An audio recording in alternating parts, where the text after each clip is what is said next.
Yeah, so that's correct. Before it had to be of equal or lesser value of the property that you were selling. Now it is equal value, or if you have greater value, they kind of do this hybrid calculation. And honestly, it requires a whole lot of math to figure out the specifics.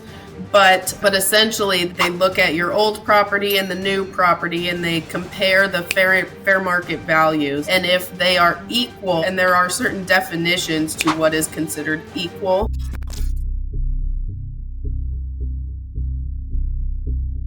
Hi, everybody. Jose Luis Morales here. Welcome back to another episode of the Morales Group Show. Today, we have a repeat guest. The name is Sasha Collins. She works for Myers, Witters, Gibson, Jones, and Feingold. She is a local attorney and a partner at this firm. And today, she is going to be covering with us what is Prop 19 and how does it affect seniors and how does it affect people who have inherited properties in California. Welcome back to the show, Sasha. How are you? Oh, thanks, Jose. It's great to be here. Thank you so much for having me. Of course. I'm excited as well, too. So for our viewers that don't know who you are, who is Sasha Collins and how did you get involved in law, basically? Oh, sure. Well, my practice area is estate planning. So I do everything related to estates. Half of my practice focuses on creating estate plans for folks, so writing trusts, wills, powers of attorney. The other half of my practice is what I call kind of the post-death administration. I deal with administering estates when someone has passed away or even become incapacitated. So I have been in this practice area for my entire legal career. I've been an attorney for almost 10 years. Prior to that, I was a paralegal. I wanted to get into law since I was about 19, and originally I wanted to do criminal law, and wound up with a kind of a temporary job to get me through law school at a firm doing trust work, and I expected it to be very drab and boring compared to criminal law. But once I started working there, I said, hey, this is actually really interesting, and I like it a lot. And so I abandoned the idea of criminal law, and I've never looked back. I love it. Good. So let's get right into it. Like, what is Prop 19 in California? Sure. So Proposition 19 was a initiative that was on the ballot back in 2020. It passed in November of 2020 and made some kind of sweeping changes to the property tax rules here in California. Most significantly, it made changes to what we call the reassessment exclusion for transfers between parents and children. And then it also made a lot of changes for seniors. I hesitate to use that word because the law applies to 55 and over. I definitely don't consider 55-year-old seniors, but that's how it's, advertised. But folks 55 and over to transfer their property tax basis if they move within California. So it made changes also to individuals who are disabled to be able to transfer their property tax basis, and also folks who have been affected by wildfires or other natural disasters, which unfortunately we're seeing more and more of. I love it. So before Prop 19, what was it? And then how did Prop 19 change it for inherited properties? And then once we go after that, also for seniors as well, too. Sure. So prior to Proposition 19, in terms of parent to child transfers, well, let me back up just a minute. Prop 13, which is a proposition that most all of my clients know. If there's one law that every client knows, it's Prop 13. And Prop 13 is the one that passed back in the 70s, which kind of set rules and regulations for how the assessor is able to assess your property for property tax purposes, and sets what we call the base year value from which your property taxes are assessed. So Prop 13 made some standardized rules for that, meaning, your basis is what you purchased your property at, or what it was valued at in 1975, adjusted each year according to certain increments. The assessor under Proposition 13 can only reassess your property for property tax purposes when there's a change in ownership. And then came along later Proposition 58, which said, hey, we know under Prop 13, the assessor can only change or reassess your property taxes when there's a change in ownership. But what about when there's changes between parents and children or other family members? And so under Prop 58, there was an exclusion from reassessment for transfers between parents and children. So under Proposition 58, anytime there was a transfer between parents and children of a primary residence, it was excluded from reassessment. So mom could transfer primary residence to son, no reassessment, provided certain paperwork was filed.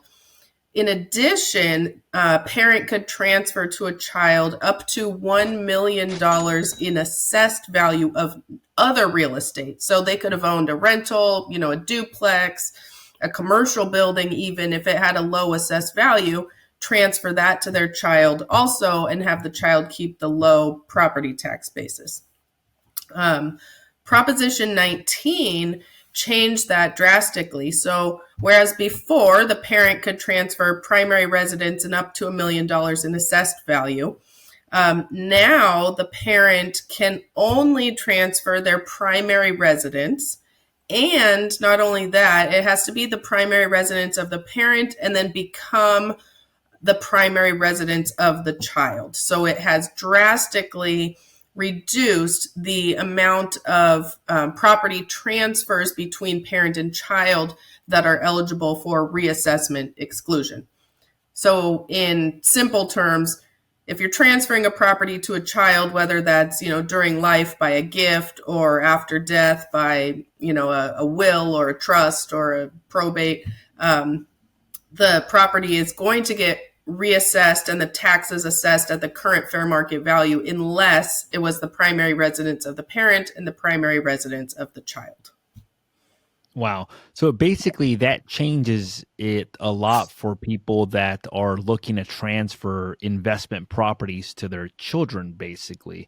In other words, or if somebody inherited mom's house and instead of them living in it wants to keep it as an investment property, it doesn't mean that they can't keep it. It just means that if mom's property tax base is $2,000 a year, now it could be $18,000 to $20,000 a year, just depending on the current value and the reassessment at this present moment.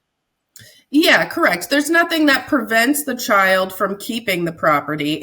They're just not going to keep it subject to that low basis. So if you were, planning on keeping mom's primary residence and fixing it up and having it now be an income property for you, you can still certainly do that, but your profit margin's probably a lot smaller because your property taxes are going to be, based on whatever the fair market value is as of the date of the transfer, whether that's, a gift or the death or any of those triggering dates. Now, and this is kind of just thinking outside the box, like what happens if somebody inherits mom's property, they live in it, and then they eventually move out of the property? Does it get reassessed at that point? And how is that even monitored? Yeah, that's a great question. And that's actually one that I would say comes up most frequently. A lot of my clients will say, oh, okay, I'll move in there for a couple of years and then, move out. Yeah. But the way that the assessors are tracking the eligibility for the exemption is that the child has to file a claim for homeowner's exemption on the property. So for people that own, multiple pieces of real estate, you have to file a form claiming which one is your primary residence. That gives you a small decrease in your property taxes. So if you file that notifies the assessor that you're claiming it as your primary residence. Then if you move out later, and let's say you buy another house and live in it and you try and claim the homeowner's exemption on that property. I don't know what their actual systems are of checks and balances, but someone out there does a checks and balances of these claims and property forms. So that would trigger an alert to them that, hey, you're no longer using that as your primary residence. And then at that point, it would get reassessed at that point. Correct. It would get reassessed. My understanding is that it would get reassessed to the value as of the date of the original transfer, then adjusted each year for that. So I don't believe it would get, like if you live there for 5 years, let's say, I don't believe it would get reassessed for the value as of year 5. It would get reassessed of the value as of year 1 that you moved in, adjusted up to 1%, or excuse me, up to 2% each year. I love it. Okay, great. Now, what about seniors? How does Prop 19 change it for seniors? What was it before and what is it now? Sure. So under the prior law, there were some benefits for folks who were 55 and over, where they could take their property tax basis and transfer it to a new property. So let's say, you lived in a house that was 5-bedroom, 3-bath, but had a basis of $200,000 because you've lived there for 50 years. You could take that basis of $200,000 and move it to your new property, which may be substantially smaller, a condo down by the beach or something, but is substantially more expensive because of housing prices. Under the prior law, you could do that transfer on your primary residence one time. It was restricted, though, to transfers within the same county, and only a certain number of counties allowed for the transfer. So it wasn't all counties in California. So, for instance, if you lived in Los Angeles and you wanted to downsize and move to, Oxnard, you could not bring your basis from LA to Oxnard. You had to bring your basis, from LA County to a different part of LA County within the same county. Or participating counties, right? I think there was some that were participating as well too. Correct. Like it had to be. So does this make it now so it's like the entire state of California, basically? Now you can transfer regardless if they were a participating county or not, basically. Yes. So now under Prop 19, a couple major changes. One, you're able to do this within any county in California. So like you said, all counties are now included. It's not just certain ones that have opted in to participate. The other major change is that you can do this up to 3 times, actually. So from a practical standpoint, I don't know, frankly, how likely people 55 and over are to transfer their primary residence 3 separate times, but they do have that availability. Whereas before it was kind of like you have one shot to do this and then you're set. Now you have a little bit more flexibility. And then the other thing that kind of changed as well too is that before it was typically the property had to be of equal, a little bit more value, mainly less value in order for you to do this. But now I think one of the big changes is that now you can actually do it at higher price points. How does that work? Yeah, so that's correct. Before it had to be of equal or lesser value of the property that you were selling. Now it is equal value, or if you have greater value, they kind of do this hybrid calculation. And honestly, it requires a whole lot of math to figure out the specifics. But essentially, they look at your old property and the new property, and they compare the fair market values. And if they are equal, and there are certain definitions to what is considered equal, because you have 2 years to find a replacement property and apply for this base transfer, they kind of give you some inflation if you sell on day 1, and then 2 years later you move into the new place. Equal value is like 110% of the prior value of your old property. So, but if it's more than that, it's my understanding they do kind of like a hybrid calculation where you'll get proportionate transfer, and then if the replacement value is greater than equal to the old one, they will apply the actual basis to the higher value, if that makes sense. It's pretty complicated and convoluted. So I think my understanding of it is like, let's say you're selling a property at 700,000, but then you're buying something at 1 million. You would get to transfer the 700,000 to the new property, which means you would inherit the tax basis on that, and then you would almost get taxed somewhat on the difference. But it could be uh, somewhere along those lines, basically. Yes, that's correct. So using those numbers on that 300,000, that would get assessed at the $1 million basis. So, and then the other Exactly. 700 would move over. I love it. I love it. Good. Now, what impact are you seeing? Like, because obviously, like you specialize in helping people that are inheriting property, as it relates to like the children or the beneficiaries who are inheriting property. Are you noticing that more of them are wanting to sell the property now because they aren't able to keep the same tax base that their parents had?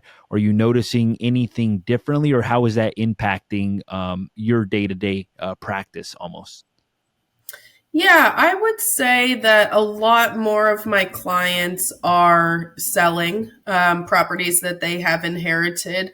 There are still some that are able to keep it because they did, live with their parent. But I would say I have definitely seen an increase in folks who are just selling rather than deal with the increased property taxes because it doesn't maybe make sense financially to them to hold on to it and rent it out if the property taxes are higher than what the parents were paying. So definitely, I would definitely say there's been an increase there.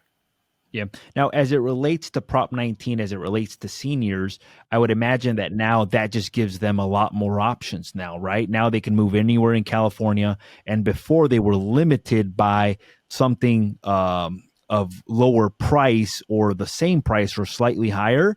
But now it just opened it up completely where now they're not penalized completely and they could actually get something like a larger single story if they wanted to, or buy something different now, basically. So I'm imagining that that's opened it up for seniors where it just gives them more options, basically. Yeah, I have not directly worked with any clients who have done this Mhm. recently, but I have heard from many of colleagues, friends, family members of people that they know that are definitely looking into this now. We have people like my mother-in-law who's owned her home since the early '90s. Mhm. She might be able to downsize to a one story. And keep that property tax basis. I mean, you and I both know property taxes in California at current housing prices are, pretty astronomical. And so the ability to hold on or preserve those low taxes, is really huge for people, especially, retirees who may be living on Social Security. They're not going to be able to afford to pay 10,000 a year in property taxes. So I do think in that regard, it has the potential to be very helpful for folks who want to downsize, but also not get hit with higher property taxes. Now, I had two more questions. One of them is if somebody was interested and is a senior and is interested in learning more about Prop 19, who would be the appropriate person to get in contact with it? Is it your local tax assessor, or is there somebody different that would be the appropriate person to get more information on that? Yeah, I would say that the local assessors, they're pretty good about being able to provide information. If you just go, for instance, to the Ventura County Assessor's Office, they actually have a whole page dedicated to Prop 19. I find it very helpful. I'm a visual learner. Mhm. It has like a table that shows, pre-Prop 19 laws, post-Prop 19 laws. And then for folks, those kind of have the bullet points, right? Big picture items. For the folks who really want to do a deep dive and, really read about it, the California Board of Equalization has a great website. The Board of Equalization is essentially in charge of instructing the assessors across the state on how to implement Prop 19. So the Board of Equalization kind of lays out instructions that then get sent to the assessor. So if you want all of that information, directly from the source, Board of Equalization, I think it's like BOE.gov or something like that, also has an immense amount of resources on Prop 19. I love it. Great. And then the last thing I wanted to ask you was, as it relates to inherited property, are there any uh, changes that you guys are making, like as it relates to gifts, or are there any workarounds to this? Like, are some people now gifting the properties to their kids during the lifetime versus allowing them, but then they lose the step up in basis at that point? So, or is there anything creatively as attorneys that you guys are doing to to to help with this, or is it pretty much like it is what it is, basically? Yeah, well, so the law passed in the November 2020 election, right? And it didn't get implemented. Its effective date was February 2021 for the parent to child transfer. So I know between November and February, those couple months, there were a slew of people that were doing like lifetime gifts of properties to try and, tackle this head on. But obviously the ship has sailed from that because the timeline has passed. In terms of rental properties, it can get very complex, but I know that there are some kind of options or attempted workarounds by using business entities holding title, in a LLC versus in an individual's name. And, those are all really fact specific in terms of what you're trying to accomplish and how. So it's kind of hard to say this is the secret workaround because it depends. The standard lawyer answer is it depends. But it is something that definitely I discuss with clients in terms of they say, hey, when they're setting up their trust, hey, I want to leave this property specifically to this child. That's fine. I do always tell them now, hey, just so you know, because of this law, assuming this law is still valid when you pass away, here's kind of what it would look like. And some of my clients have no problem with that. And they say, yeah, my child can decide what, they want to do. Others are like, well, maybe if that's the case, I'll do this instead. So it's mostly about informing clients and letting them make educated decisions. So I think the best thing somebody can do, and this is oftentimes overlooked, is like if you talk to somebody like yourself who's a estate planning attorney, there are things that you can do if you reach out to somebody like you and just disclose what they're looking to do.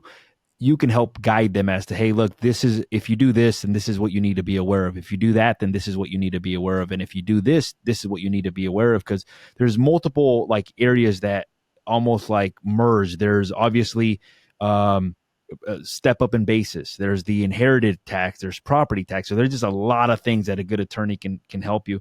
So if somebody did want to get in contact with somebody like you, what is the best, or if somebody wanted to get in contact with you, what is the best way for them to do that? Sure. I would direct them to call our office or email me. I don't know if you want me to actually give my phone number or stuff, but my phone number is 805-644-7188. That's the main line to my firm. The really nice thing about my firm is we are a full service firm. So like you mentioned, there's a lot of crossover issues here: estate planning, real estate, taxes. We have attorneys in my office, in addition to myself, who specialize, in real estate law or entity formation, LLCs, business, that sort of thing. So you can always give us a call, and then we would direct you, to myself or someone else kind of most appropriate to answer your questions. I love it. I love it. Good. And then is there anything else, like any final thoughts as it relates to Prop 19, both inherited properties and also seniors? I think it's just, it's a really interesting law in that it was passed in 2020, and here we are in 2023, still kind of trying to make sense of what it all means for everyone. I think there was there were a lot of people who didn't really understand it at the time. They still don't really understand it. So anything that we can do to educate the public on what it means and how it affects them, I think is helpful, because like the 55 and over folks, maybe some people don't even know that's an option for them. So just getting out the word, I think is great. And it will really be interesting to see. I know I've had people already ask, is this going to get repealed, or is this going to, I don't know. I don't have a crystal ball. It would be interesting to see. But for now, it's the law of the land as we know it. Perfect. Okay. Well, I wanted to just say thank you for obviously taking the time to do this. I know that you're busy, so thank you for educating the viewers out there. If you're a viewer and you have enjoyed this episode, make sure to hit that subscribe button. If you feel that this episode would be helpful in any way, shape, or form to a family member or friend, make sure to hit that share button. Once again, Jose Luis Morales with the Morales Group Show. We had Sasha Collins, and she talked to us about Prop 19, what it is, and how it affects seniors, and also how it affects inherited properties. Thank you guys so much, and thank you, Sasha, for being on. Thank you for having me.